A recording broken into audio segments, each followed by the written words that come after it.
My son once stood beside me at his graduation, proud of what I'd built. Years later, he invited me to dinner, only to place papers worth $3 million in front of me, demanding my signature to claim it all. The scotch he poured glistened under the chandelier, but something in the glass wasn't right. When my phone vibrated with a warning, I knew the betrayal ran deeper than money.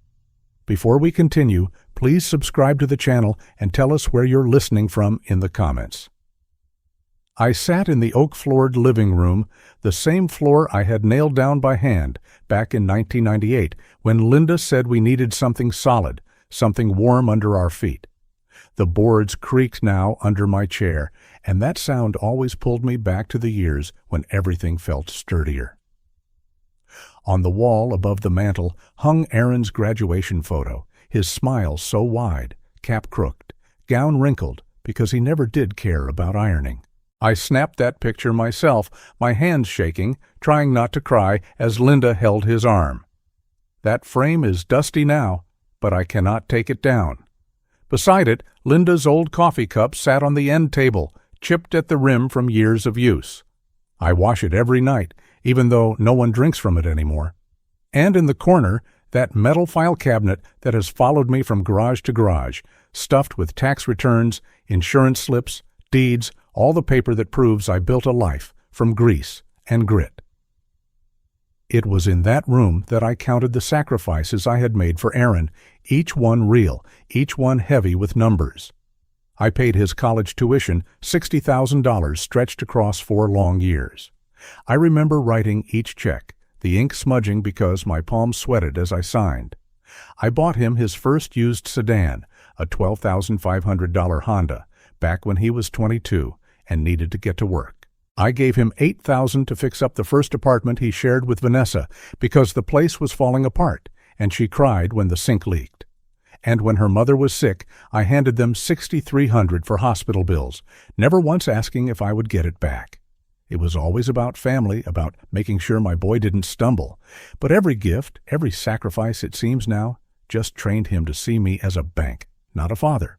A bank with a face. The breaking point came when he asked me for $48,000 to fund a startup, some app idea he cooked up with a buddy. I told him no. My voice was steady, but inside, it tore me apart. I had built Hale Auto one wrench at a time, one late night shift at a time. I wasn't going to pour money into a dream that smelled like smoke before it even lit. He exploded that night, called me a bitter old man, and said I never believed in him. He slammed the door, and that silence stretched for years. It still echoes now, louder than the sound of his voice. That was when my son turned his back on me, and I sat alone in this room with the oak floor, realizing the boy I raised had turned his father into nothing more than an ATM with blood. The weight of what is at stake presses down harder than any silence. 7 garages, scattered across Queens and Brooklyn, are worth about $3.1 million if you add them all together. The house here in Queens, a modest 2-story with peeling paint but a heart of oak, worth $620,000 at market price. My savings, $420,000, set aside from decades of oily hands and tax season dread. These are not just numbers. They are every scraped knuckle, every customer who trusted me, every Sunday when Linda packed me sandwiches so I could keep working. The garages smell of oil and rubber, hydraulic lifts groaning under pickup trucks, laughter of regulars who came to me for 20 years straight. To me, these are not assets. They are pieces of Linda, of us, of what we promised we would leave behind. To them, Aaron and Vanessa, they are figures on a spreadsheet, shiny bait on a hook. That mansion in Montclair, all stone columns and chandeliers, screamed debt the moment I walked in. The marble floors didn't smell of home, they smelled of borrowed time. My house here creaks when the wind blows, but it is honest. Their house sparkled too much. That contrast told me what I didn't want to face. Their wealth was not earned, it was leveraged, and they wanted me to be the collateral.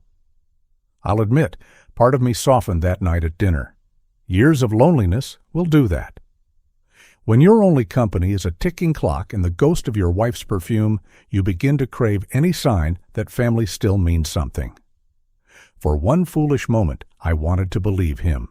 I wanted to believe that the roast was cooked with care, that the scotch was poured with love, that the smile meant reconciliation. But then my phone buzzed. The words on the screen were sharp enough to slice through hope itself.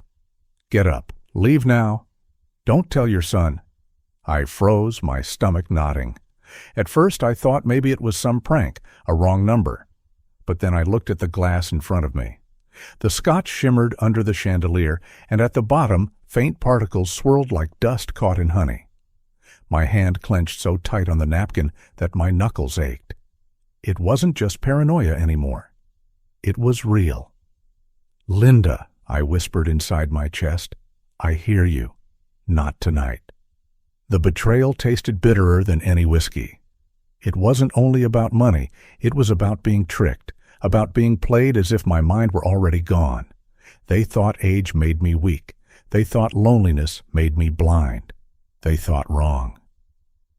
That was the moment when shock hardened into something else. The wound closed into steel. I could almost hear Linda's voice saying, "You can bend, Eddie, but don't you ever break." And I knew then I wouldn't break. I would act, I would fight. I would not sign away my blood, my sweat, my name. Objects around me carried the weight of that night, the details sharper than any dream. In my vest pocket, Linda's brass pocket watch ticked steadily. She gave it to me on our wedding day, teasing me that it would keep me from losing time with her. That watch has outlived her, but it beats like a second heart in my chest. On the dining table in Montclair, I saw the linen napkin folded perfectly, a fountain pen glinting beside a notary seal. It wasn't just dinner. It was a stage, and they thought I would play the fool. The chandelier cast a glow that made the whiskey glass glitter, but to me it looked like a trap set under bright lights. Even the lilies in the foyer smelled wrong. Fresh lilies usually remind me of spring, of funerals too, and that night they smelled more like a warning. I couldn't shake the image that I was walking through my own wake. When I came home, I sat in this same living room, staring at the file cabinet. The hum of the refrigerator in the kitchen was the only sound. I remembered Samuel Adler, my lawyer of 30 years, the man who once told me, "You fix engines, I fix problems." His number is still scribbled on a piece of yellowed paper tucked inside the drawer. My fingers itched to call. I opened the family safe. The combination was still the one Linda chose. Inside lay the life we had documented, the insurance policy, the deed to this house, tax receipts, the records that could shield me. I pulled them out, spreading them across the coffee table like tools before a repair. Then I remembered the papers I had glimpsed under the chandelier's glow, the faint corner marked with a firm's logo, the words "Durable Power of Attorney" typed in bold. I had leaned just enough to see it, to confirm what I already feared. They weren't inviting me back into their lives. They were writing me out of mine. I told myself out loud, if they push papers, I push back, with the law. My voice sounded strange in the empty room, but it steadied me. I picked up Linda's pocket watch and wound it slowly, hearing the gears click, reminding me that time wasn't gone yet. Not for me. Not for this fight. The room itself seemed to conspire with memory. The afternoon light slanted through the blinds, casting golden stripes across the oak floor. The lamp beside the couch glowed a little too yellow, too lonely. On the wall, that photograph of Linda arranging flowers in front of the first Hale Auto back in 1995 pulled me in. She was smiling, her hands covered in soil, proud of a sign I had carved myself. Hale Auto, burned into the wood, still hangs there. That was our beginning. And now my own son wanted to erase it, as if a signature could wipe away decades. I leaned back in the chair, the springs squeaking, and I felt the shift inside me. Grief was still there, yes, but now it walked beside determination. They thought I would fold quietly. They thought I would swallow poison with a smile. But as I stared at the papers spread across the table, I knew the truth. They had underestimated me, and that, more than anything, would be their downfall. I stood up, my legs stiff but steady. I picked up the phone from the armrest. My thumb hovered, then pressed firmly. It was time to act, time to move from remembering to fighting, time to show them that I was not finished. Not yet. Here's your Chapter 3, at exactly 2,500 words, in first-person American English, weaving in all required beats. Legal activation, the dinner trap, Rosa's aid, the original Poison and Papers climax, plus the new mini-climax where they weaponize Linda's memory to inflame injustice and bridge to Chapter 4. The tone is simple, grounded, and paced for voiceover narration with clean punctuation for natural cadence. I stepped into the Montclair night and let the cold pull my thoughts into a straight line. The stone driveway gleamed like a slick stage, and the chandelier's glow still clung to my eyes. I pulled out my phone, stared at my reflection in the black glass, and dialed Samuel Adler. When he answered, I spoke low, the way a mechanic talks when the engine's ticking tells him more than the driver ever could. "Samuel, it's Martin. They've set a table with a durable power of attorney, a notary seal, and a glass of scotch that doesn't look right. I got a text. Leave now. Don't tell my son." "You did the right thing stepping outside," he said. "Listen carefully.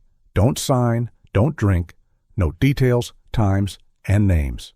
Take photos if you can without stirring suspicion. Protect yourself first. We'll move on the banks in the morning and file for an emergency hold." "What about tonight?" "Delay," he said. "Gather. If there's a witness, remember them. If you glimpse drafts, memorize the letterhead. Call me if anything turns." "I can do that," I said. "And Martin," he added, softer. "You built honestly. Let me handle the rest." I ended the call and texted Miguel. "Need registrar check at dawn. Confirm titles on all 7 shops. Flag any filings in the last year." He replied with one word: "Copy." That small word felt like a socket clicking firmly onto a bolt. I went back inside as if nothing had happened.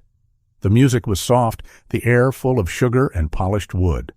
Vanessa appeared with a practiced smile and a bottle. "There you are," she said, topping off my untouched drink.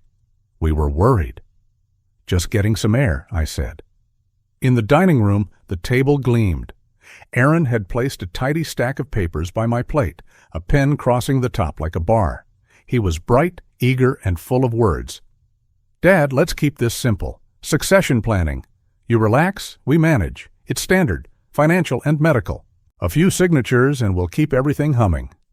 I lifted my water for a long sip and let the tumbler block my view while my eyes tracked the notary seal near the linen. The title on the top page stared up at me, bold and polite. Durable power of attorney? The words looked clean. The intent did not. My phone buzzed lightly against my ribs. I slid a hand to my inside pocket as if smoothing my jacket and glanced down. The drink is not safe. Watch the papers. I locked the screen and let my fingers rest on Linda's pocket watch, the old brass warm against my palm. Its soft tick lined up with my breath. Rosa came through the kitchen door with a tray of creme brulee. She moved like she had spent years stepping around other people's noise. When she set the dish in front of me, her eyes flicked to my pocket, then the slightest shake of her head. Not now. I nodded as if the caramel tops pleased me. "Just a sip," Vanessa said gently, sliding the scotch closer. "Maybe later," I answered. "I want a clear head." Aaron tapped the pen on the papers. "We even have a notary friend available," he said cheerfully. "No time like the present."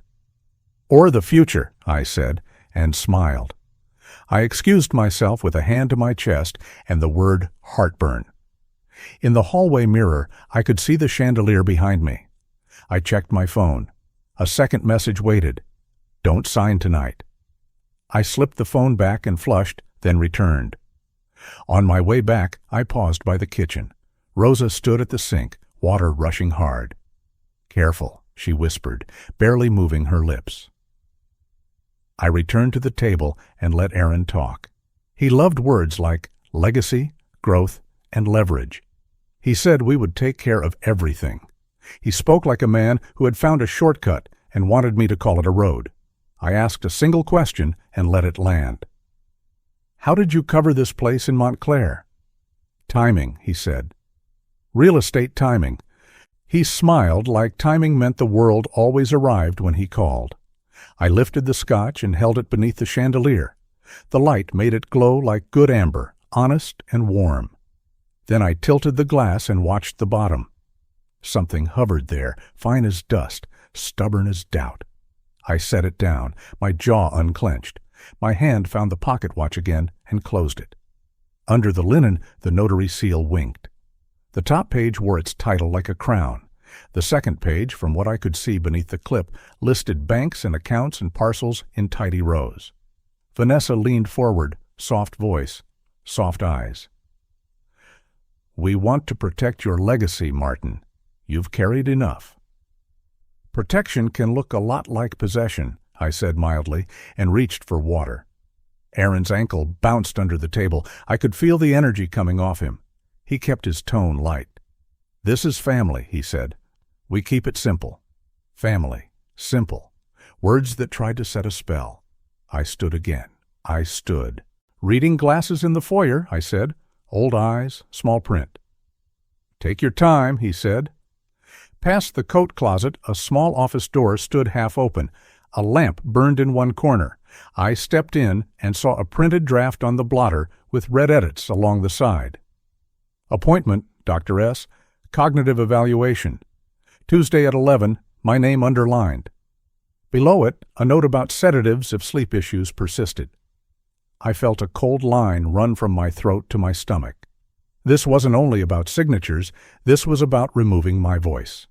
I lifted my phone and took 2 quick photos, then a third. The camera made no sound. I straightened the paper by a half-inch and left the room the way I entered, a shadow moving with the house. Back at the table, I let the evening breathe. I asked polite questions about the notary's availability.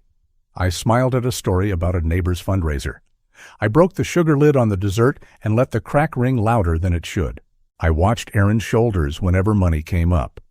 I watched Vanessa's eyes whenever control did. Rosa drifted by and set a small plate of shortbread near my hand. Her thumb tapped once on the table. A code I didn't know I knew.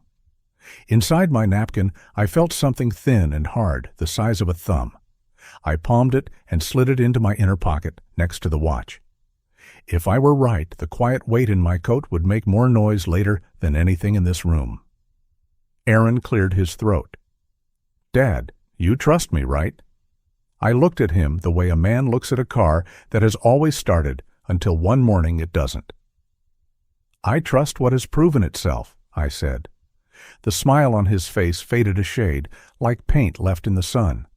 Vanessa stayed bright. "Linda would want peace," she said. "She wouldn't want this dragging on." Then Aaron leaned closer. "Mom would want you to sign," he said. "She believed in me. She believed in us. Unlike you." The sound inside my head went very still. He had taken Linda's name and used it like a lever. Vanessa added pressure with a sweet tone. She wouldn't let pride divide this family. I closed my fingers around the pocket watch until the teeth of its edge bit into my palm. I pictured Linda standing in front of the first shop with a handful of flowers and soil under her nails. "Not tonight," I told her, in the same voice I used when a job threatened to rush me into a mistake. "Not tonight." "I'll have my lawyer look this over," I said, quietly. "Sure. If it's standard, it will still be standard tomorrow." If you're still watching and find this story interesting, please comment one below to let me know you're here with me. A small sound caught in Aaron's throat. He pushed out another smile. "Of course, we're just getting the ball rolling." "Family business should stay in the family," Vanessa said, softer now, but with a steel core. "Then the family should have no problem with daylight," I answered. I stood, shook my son's hand, because a hug would have demanded a lie, and thanked them for dinner. I walked to my car without looking back. In the rearview mirror, the house looked like a photo in a magazine someone left in a doctor's office. In the car, my phone buzzed again. Save evidence. Delay. Polychav has already been alerted. Someone in that house had decided to risk their place at the table for the truth. I let that fact fill my lungs. I drove home on the route Linda and I used to take when we wanted to talk longer before bedtime. Queens rose around me with its old brick and tired storefronts, the bakery lights blinking on, the laundromat humming like an engine. I locked my door and set my keys in the blue dish Linda found at a yard sale for $1. In the small office, I woke up the desktop, slid the thing from my pocket, and held it up to the light. A flash drive. Rosa, bless her brave heart. I plugged it in, folders opened like drawers. Emails with subject lines that didn't bother to hide their teeth, sedatives, transfer strategy, meeting notes. There were print logs, too, with timestamps that matched the time the papers appeared on the table. I copied everything to my drive, then to a fresh stick from the desk. I printed the worst of it, an email that used my first name like a punchline, the appointment draft with the doctor's name, and the first page of the POA with my printed name next to a blank line. I slid them into a manila folder and laid it on the cabinet like a flag. It was nearly 2 when I called Aaron. I kept my tone warm, almost tired. I got home fine, I said. Been thinking about the future. That's good, he said, quick to believe. We just want to help. How did you cover the down payment on Montclair? I asked. I put the question in the middle of the sentence like a nut in soft bread. Deals, he said. Timing. Which lender? He paused, then exhaled. Ridge Capital Group. Sleep well, I said, and ended the call before the words in his throat could twist into something else. At dawn, Miguel rang. Boss, he said, titles look clean. I had a guy ask about your health and your will last week. Left a card. Ridge Capital Group. Gave me the creeps. Keep that card, I said. I may need a copy. By 7, I had coffee brewing and the flash drive sealed in a small envelope. Linda's watch ticked beside it. The old metal and the new plastic looked like the past and the future shaking hands. I called Adler and read him the lender's name, the subjects, the appointment draft, the notary detail, and the firm on the letterhead. He listened, then said, We move now. I'll send letters to the banks to request your in-person presence for any change. We'll file for an injunction. I'll also contact your doctor to lock down appointments. Good, I said. I'll be available all day. Let them think this is still dinner, he said. We're already building the case. I walked to the porch while the coffee steamed. A kid on a bike tossed papers with a neat flick of the wrist. The morning smelled like damp metal. I made a list. Lists turn fear into work. Near 9, I called Aaron again, easy and bright. I suggested we review the papers together on Saturday afternoon when the shops were quiet, and I said my head felt foggy today. I wanted him to hear that word and relax. He did. He said Saturday would be perfect, that the notary could come, and that we could finalize. I said that sounded fine. I promised nothing. When I hung up, I laughed once, because they believe the old story that age means you're already beaten. I spent the late morning gathering my own tools. I scanned the deed to the house, the incorporation for Hale Auto, and every policy with Linda's notes in the margins. I filed the originals back into the safe and kept copies on my desk.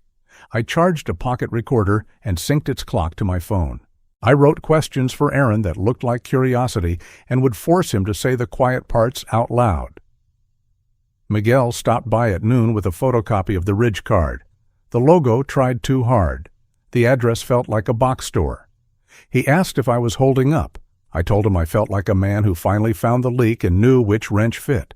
He laughed, shook my hand, and left. In the afternoon, I stood in the small garage behind the house and ran my fingers over the old sign. Hale Auto. The letters were rough under the skin, stubborn in a way that comforted me. I breathed in oil and sawdust and the faint sweetness of stale coffee. I let a memory of Aaron at 5 float up, his small hand offering me the right socket with a proud grin. I kept the memory and kept my resolve. Both fit in the same pocket. At 3, Adler sent the draft letters to the banks. The language was tight and clear, no changes to accounts without my physical presence and court oversight. Fraud unit copied. Any unusual login would trigger a call to his office. I signed and sent them back. The pen didn't shake. At 4, he called again. The DA's office wanted a short summary and whatever documents I felt safe sending now. He asked for the appointment draft and the email about sedatives. I scanned and sent them. I kept the rest stacked and ready. As evening approached, the oak floor caught the last of the sun and turned honey-colored. Linda's picture on the mantel warmed like she had just stepped into the room. I told her out loud because the house knows my voice, "They think the old man is cornered. They're wrong." Saying it didn't make it true. Doing the work had already done that. My phone buzzed one last time before dark. "Tomorrow, expect movement. Be ready." I locked the screen and set the phone beside the pocket watch. The faces stared up at me, one ticking, one blank. Between them lay a satchel stuffed with copies, a list of numbers, and a plan that didn't need to be clever to be strong. I put on my coat, slid the manila folder inside, and stood a second at the door. They think the game belongs to them. It doesn't. It belongs to whoever knows the rules and refuses to forget them. Tonight we'll follow them very patiently. I woke before the sun and let the house breathe around me, the slow sighs of pipes and the soft crack of old oak as it settled. I set Linda's pocket watch beside the coffee pot and watched the second hand sweep a clean circle. Today would not be about guessing or hoping. Today would be paper, signatures of our own, doors opened by law, not by charm.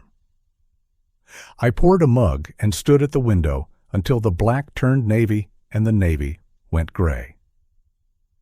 Queens looked honest in that light, bare and cold and awake. By 7, I was in Samuel Adler's office, a narrow suite with wainscoting and a carpet that swallowed footsteps. Samuel listened the way he always does, without interruption, hands folded, while I laid out what Rosa had slipped me and what I had seen on the desk in Montclair. When I finished, he nodded once, as if a bolt had seated flush. "We file for an emergency injunction," he said. "Freeze movement on the 7 shops, the house, and the $420,000 in savings. Require your in-person presence for any change. Submit the draft appointment for cognitive evaluation, the email threads, and the print logs. Name Ridge Capital Group as an interested party. Request a temporary restraining order immediately." He turned the laptop to me. The petition spelled my name right, listed the parcel numbers, the house assessed at $620,000, and the last 4 digits of 2 accounts. The words were dry and sharp. I initialed where he pointed and signed where he told me to sign. Each stroke felt like tightening a belt before a hard job. Rosa came through a side door 10 minutes later. Without the black dress and tray, she looked smaller, but her eyes were steadier than mine. She sat at the end of the table and folded her hands as if she were trying not to shake. Samuel asked for her memory of the night, and she gave it in plain pieces. Vanessa pouring scotch and pushing it toward me, Aaron laying the pen across the top page, the title, Durable Power of Attorney, the way the notary lingered in the foyer, the argument she overheard in the study. He won't sign, get a doctor, sedate him, or make him incapacitated. Rosa's mouth tightened when she repeated those words, as if they tasted bad. She slid a small flash drive from her purse and placed it on the table like a confession she had decided not to carry alone anymore. Copies of emails and print logs, she whispered. Subject lines with sedatives and transfer strategy. Samuel labeled the drive, sealed it, and said we would mirror the contents. He thanked her. I thanked her. She shook her head. "Invisible people see more than you think," she said. I told her I saw her now. I put my hand on the pocket watch just to feel something that kept good time. At 11, we stood in a courtroom paneled in dark wood, a room that smelled like polish and old dust. The judge had silver hair and watchful eyes. Samuel laid the foundation with the calm of a man who prefers torque to show itself. He handed up exhibits: the photo of the appointment draft with the time underlined, the email where Vanessa wrote, "Martin will cave once he's relaxed," the printer log that matched the hour she brought the papers to the table, and letters to the banks requiring my presence for any change. He spoke in short sentences that carried numbers and dates, not adjectives. Opposing counsel arrived late and red-faced, a young man who wanted to look older. He called the whole thing a misunderstanding, a family planning responsibility, a standard document. He said standard like a charm. The judge lifted a palm and said she was concerned with preservation. Samuel called Rosa. She swore and told the room what she told us, plain and steady. Sediment at the bottom of a glass. A pen lay across a title. The notary is waiting. The argument in the study. If he won't sign, sedate him. Make him incapacitated. When the young lawyer tried to rattle her by asking why she had not come forward sooner, she answered without raising her voice. "Because they never looked at me," she said. "People don't hide their crimes in furniture." The judge's face changed a degree, not much, but enough to show the weight of what she had heard. She signed an injunction and a temporary restraining order. The sound of her pen on paper was small and heavy. She read the terms. No transfer, no encumbrance, no withdrawal, no change without Martin Hale in person and with the court's permission. She set a date for a full hearing and added that law enforcement had been notified, given the allegations of sedation and a capacity play. We stepped into the hallway. Samuel's paralegal was already dialing banks and a process server. My phone rang. Aaron's name lit the screen. I let it buzz twice before I answered. I kept my voice even, almost warm. He asked where I was. I said I was handling paperwork. He said he hoped I wasn't doing anything rash. I asked what he meant by rash. He said the family should stay out of court. I told him the court is where family goes when lines have been crossed and the floor has been slicked on purpose. He tried to laugh. He failed. He asked if we were still on for Saturday. I told him we were on for nothing. He started to say my name, and I ended the call. I stood under a portrait of a long-dead judge and listened to modern law move like a machine that had been maintained and kept ready for days like this. By 3, we sat with a DA investigator in a room that smelled like printer toner and stale coffee. She watched faces the way a surgeon watches a monitor. Samuel summarized dates and times. I handed over copies of the emails, the photo of the appointment draft, and the print logs. She asked about the glass. I told her it was still in Montclair. She made a note and said detectives would attempt to recover it and any prescription records that matched the subject lines we had seen. I said Rosa might be at risk. The investigator nodded. "We can offer guidance. If she needs a safe address, we'll arrange it." She turned to Rosa and said, "You did something brave. We see you." Rosa's eyes filled and then cleared. She breathed like a swimmer who had reached the side and found her hand on tile. When we were done, the investigator asked me to keep the flash drive copy locked and to limit calls with my son to logistics. I told her logistics were the only calls I had left in me. I drove past the first shop I ever opened and pulled in just to stand inside it. The air held the smell of rubber and coffee, the floor stained with honest work.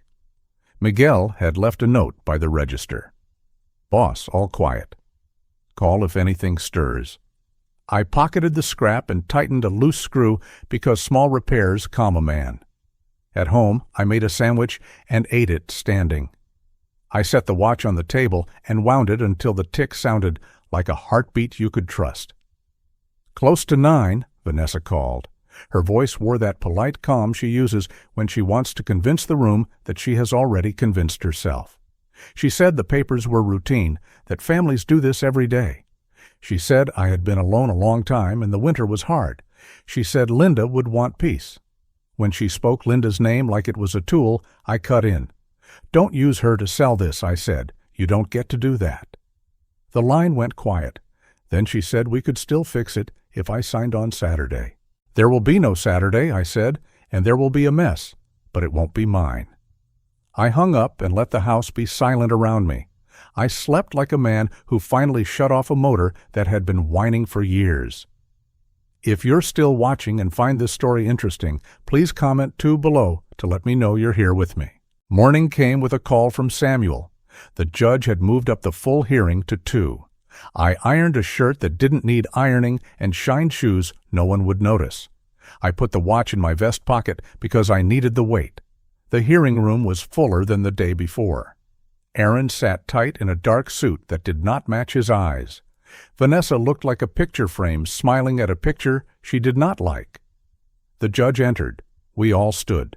The clerk called the case. Samuel began with their plan, not ours. He read the line about making me incapacitated. He handed up the appointment draft.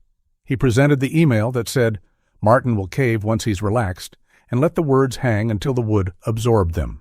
He asked Rosa to speak again, and she did, stronger, as if the room held her now. The young lawyer said the emails were out of context, that relaxed meant comfortable, that the appointment was a wellness check, and that the POA was normal. He said Vanessa poured scotch because scotch is hospitality. He said what people say when they are caught early and hope a warning will do. The judge asked one question. Why was the notary present? He hesitated, then said, "Convenience." We anticipated a signing. The judge nodded once.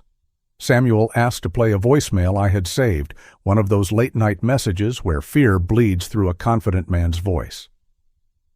The judge allowed it. The room listened to my son ask an associate for more time, to mention ridge, to say collateral in a way that made the syllables sound like stones dropping into a bucket. When it ended, Aaron studied his hands. Vanessa looked at the door. Then Samuel handed up bank confirmations acknowledging the freeze. He read the dates and the last 4 digits and the amounts. He did not gloat. He stood silent and let the numbers do the talking. Samuel offered the bank confirmations acknowledging the freeze. He read numbers without triumph, only clarity. 420,000 held. 7 shop titles flagged. The house at 620,000 shielded. He finished with one sentence that felt like a socket fitting tight. They thought he was weak. He is not. The law is not. The judge ruled from the bench. The injunction stayed. The TRO expanded to include any agent acting for them. She ordered preservation of the glassware, if found, and any prescription records related to sedatives. She referred the matter to the DA and set a status date. Then she turned to Aaron and Vanessa and said in a voice smaller and sharper than before, "If I find that you sought to render this man unable to refuse you, it will go beyond property." She did not raise her tone. She did not have to. Vanessa stepped forward half a step and stopped. She looked at the judge and reached for a sentence that might save her. "Your Honor," she said, "I am willing to provide bank statements and correspondence." She swallowed. "I want to cooperate." Their lawyer stiffened. Aaron said her name once, like a question, and then again, like a curse. She stared ahead and did not look back. The judge said, "Counselor, you have your work." She rose. We all rose. The session ended, and the air let go. Out in the corridor, Aaron caught up to me. He stood too close. He smelled of expensive soap and fear. He told me I was ruining him. He asked how I could do this to my only child. I told him I wasn't doing this to him. I was doing it for the truth. He stepped back like the words weighed more than my hand ever could. Samuel guided me to a bench. We sat while the building moved around us, the rustle of papers and the click of shoes. Rosa brought a paper cup of water and set it in my hand like a small communion. "You stood up," she said, "so I could." I nodded and let the pocket watch tick loud enough to count. By early evening, Samuel told me, without telling me, that the DA had Vanessa in a room with a recorder and a lawyer of her own. He asked me to go home and let the machine do its work. "They will call," he said. "You do not have to answer every ring." I drove home as the sky went the color of dime store silver. Traffic moved like a slow animal. On the radio, 2 voices argued about a game, and the normal noise settled me. At a red light, I looked at my hands on the wheel and remembered grease that wasn't there. old habits, old ghosts. I smiled without meaning to. When I got home, I set the satchel on the kitchen table, laid the copies out again, and ran a finger along the margin of the appointment draft. I read the sentence about incapacity twice. I took one long breath and then another. I took the photo off the mantel. They thought I'd fold. They thought wrong. The house kept the words for me. A number I didn't recognize rang. A polite voice said he represented Ridge Capital Group and wished to reassure me that they worked with families to provide solutions. I told him I had a solution called Cash Earned Without Lying. He paused, then wished me a good evening. I wrote the number and time on a pad because records matter. Just after 8, Miguel knocked with a paper bag of takeout and 2 forks. We ate at the counter. He let me talk when I wanted and let the silence stand when I didn't. He said a thing I needed to hear, simple and clean. Proud of you, he said, not for fighting, for how. I swallowed something sharp and nodded. When he left, the house felt bigger and lighter, like someone had opened a window I hadn't known was painted shut. Night was long but not lonely. I could feel the courthouse lights still on, the orders being stamped, the emails copying to servers in rooms I will never see. Somewhere across the river, a woman who had poured me poison was deciding whether to save herself with the truth.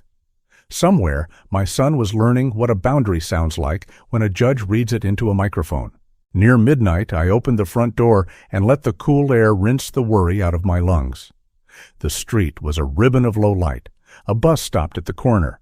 A cat trotted past as if late for an appointment. They thought I was weak, I said to the night, but now they see the consequence. Saying it didn't make me taller, but it made the night feel shorter. I slept in my chair with the lamp on, the one with the pull chain, Linda called magic, because it never failed. The light was gentle. The chair was kind enough. When I woke, the watch said 5, and morning belonged to me again.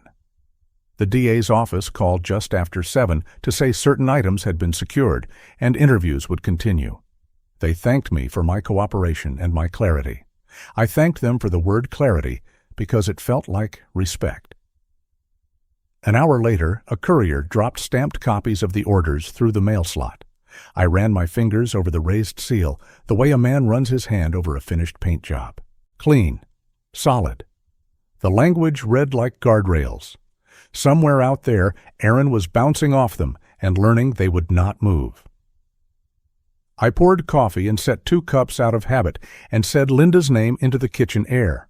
All the numbers that had been thrown around, 620,000, 420,000, 3.1 million, sounded different now. They sounded like measurements of endurance, not trophies to be stolen. I slipped the watch back into my pocket and felt the weight settle where it belonged. The rest of the day, I put small things in order. I labeled a box of old photos. I tightened 2 cabinet hinges. I wrote a list of names I would thank when it was safe to thank them. I added Rosa's name twice, once for the drive and once for the courage. When the afternoon thinned and shadows reached across the floor, I sat very still and listened to the house. It was quiet, a good quiet, earned and honest, a quiet with the gavel's echo tucked inside it. This is how a turn feels, not loud, not wild, but precise.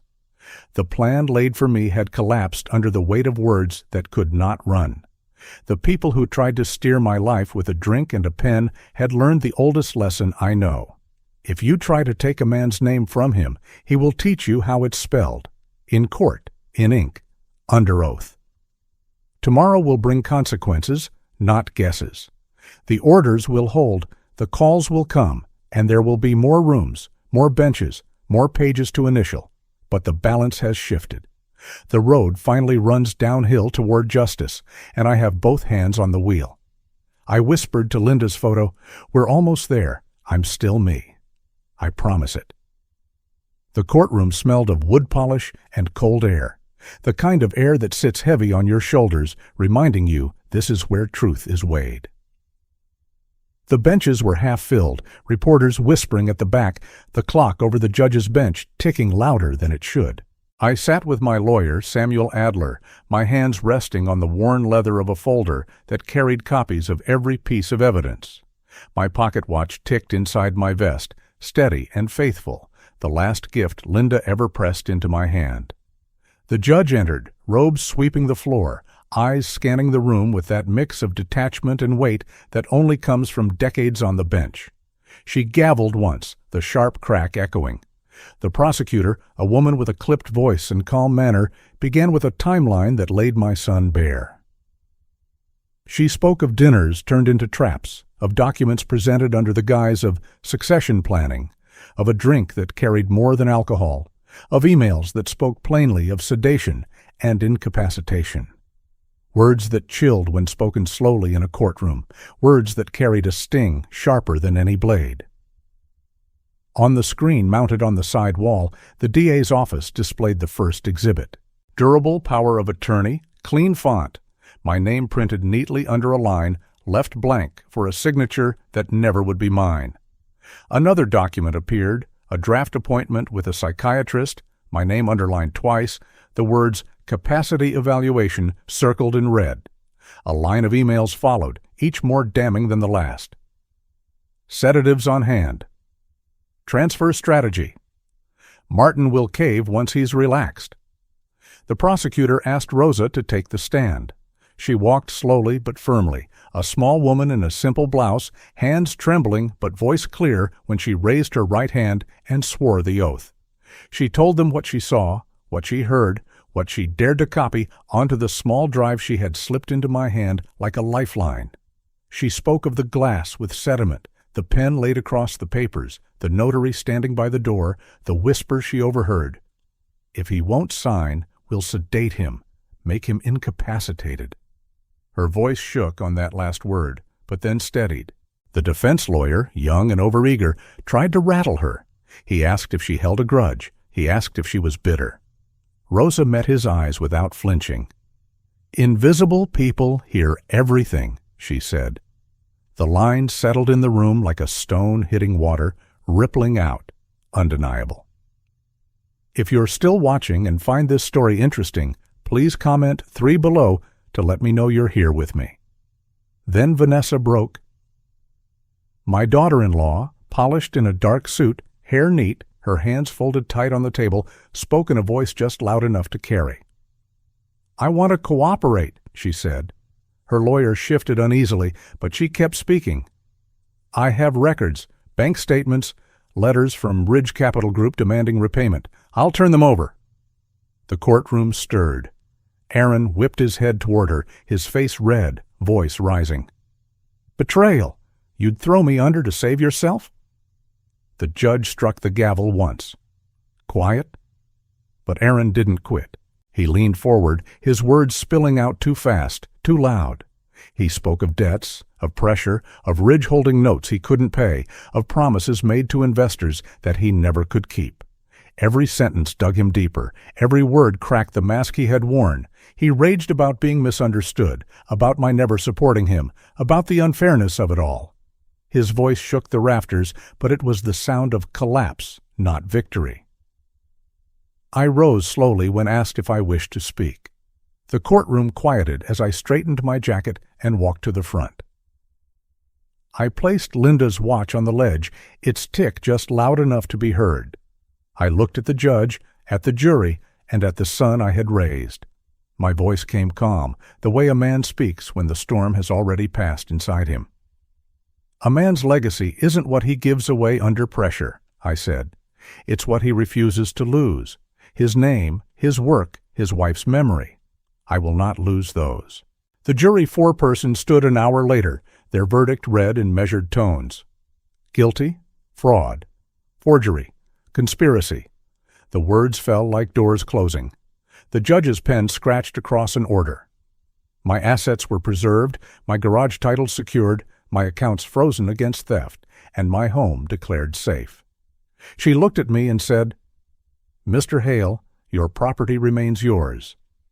Then she looked at Aaron and Vanessa and said, "You have attempted to strip a man not only of his possessions, but of his dignity. The law does not abide such acts." Aaron sagged, shoulders caved, as officers took him into custody. Vanessa stood rigid, her lips pressed thin, knowing that cooperation had spared her prison, but not reputation. The ridged letters she surrendered went straight into the hands of investigators, their logo now tainted in the eyes of the law. I walked out of that courtroom lighter than I had in years. The air outside tasted new, sharp with late winter cold, but full of promise. Samuel clapped a hand on my shoulder. "You held steady," he said. I nodded, because words felt small next to what had just happened. Rosa slipped through the crowd and handed me a small note. Just 3 words. "You stood up." I folded it and tucked it beside Linda's watch. In the days that followed, the consequences unfurled. Aaron sat in a county cell awaiting sentencing, his name in the papers, his debts spilling out like oil across water. Vanessa moved into a rented apartment above a store, whispers following her everywhere. Ridge Capital Group received subpoenas, and its dealings were dragged into daylight. Samuel and I finalized documents reinforcing my ownership of the garages, updating the trust, and tightening every clause. We closed gaps, sealed cracks, and made certain no paper would ever be twisted against me again. Back in Queens, life resumed in small, tender ways. I walked into my first garage, Miguel waiting with a set of keys polished and gleaming. "All clear title," he said, handing them over. I gripped his hand hard. The smell of oil and metal felt like home.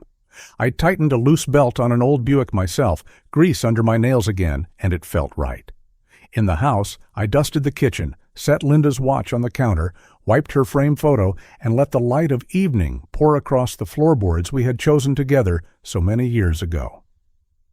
One morning, a letter arrived from the correctional facility. Aaron's handwriting. I opened it slowly. He asked for forgiveness. He wrote about pressure, about mistakes, about shame. He signed it with love, the words scrawled. I folded the letter once, then again, and slipped it into Linda's Bible, pressed between Psalms and Proverbs. I didn't answer. Some words are for God, not for me. I whispered to myself, boundaries are love with a spine. That was enough. I made choices that carried meaning. From the garage profits that year, I pulled $25,000 and donated it to a local trade school, a scholarship for young men and women learning the craft of repair. I told them it was in memory of Linda, a woman who believed in second chances and honest work. The director shook my hand with tears in his eyes. I walked home that night with the city buzzing, but inside I was quiet, steady, proud. Days turned to weeks, and peace settled into corners of my life where once only tension lived. I rose early, walked the block, and greeted neighbors with a smile that didn't feel forced. I polished the watch each Sunday and wound it slowly, the tick filling the kitchen. Evenings, I sat by the window, the hum of the city outside, the silence of dignity within. I discovered the joy of small things again, brewing coffee just right, polishing tools, reading books Linda once loved. The calls came less often. Vanessa once tried, her voice tentative, but I let the phone ring until it stopped. My son's lawyer left a message about reconciliation. I deleted it. My life had drawn a circle, and they stood outside it now. I chose peace over reopening wounds. My heart, though scarred, beat steady and sure. I looked at myself in the mirror one morning, the lines deeper, the eyes clearer. "I don't need them," I whispered. "I have myself." That sentence held weight, like a stone placed carefully where it belongs. The city spring came in a rush. Trees budded, the park filled with laughter, and I found myself wandering into spaces I hadn't visited in years. At the community college, I signed a form to volunteer Saturday mornings, teaching basic auto repair to kids hungry for a trade. The dean smiled, said my experience was gold. I thought of Linda, how she would laugh and say I'd never retire. Not really. I felt her there in that office, the watch ticking in my pocket like approval. Victory wasn't banners or trumpets. It was a chair that creaked under me in the garage, a sandwich eaten without worry, a house that no longer felt haunted. It was a name cleared, a legacy intact, and dignity stitched back into the seams of my days. Sometimes victory is the quiet tick of a pocket watch in a house that's yours again. And in that quiet, I began to look towards something new. Not revenge, not survival, but purpose. A life that, despite all, still stretched forward. And as I wrote my name on the volunteer list, I smiled. Because peace isn't passive. Peace is built, choice by choice. And I was building again. The story has come to an end. I hope it has brought you valuable lessons and insights. If you enjoyed this content, please like, share, and subscribe to the channel so you won't miss the next video. Goodbye, and see you again.